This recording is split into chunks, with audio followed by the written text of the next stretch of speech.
Tontolon'ny fitaterana nabakabaka indray kosa mbola mitoetra trano ny sazy ho an'ilay fiaramanidin'ny zotra Air Madagascar amin'ny tsy fahafahana misidina ny abakabaky Eropa. Io moa no isan'ny vohitra tao anatin'ny lisitra izay navoakan'ny Komisiona Eropeanina farany teo. Mbola tsy tafavoaka ao anatin'ny lisitra maintin'ny Komisiona Eropeanina ny kompania mpitaterana malagasy Air Madagascar.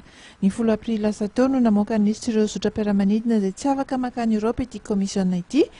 Misa 490 no tratran'izay sazy izay ho an'i Madagasikara. Ao amin'ny lisitra mainty annexe B hatrany no misy azy miaraka amin'ny zotra mpiara-manidina sivy hafa toy ny TAG avy any Angola, ny Air Astana avy any Kazakhstan, ny Afrijet, ny Gabon Airlines ary ny SN2AG avy ao Gabon, ny Air Koryo République Populaire Démocratique de Corée, ny Airlift International avy any Ghana ary ny Air Comore Service avy aty Comore sy ny Iran Air avy any Iran.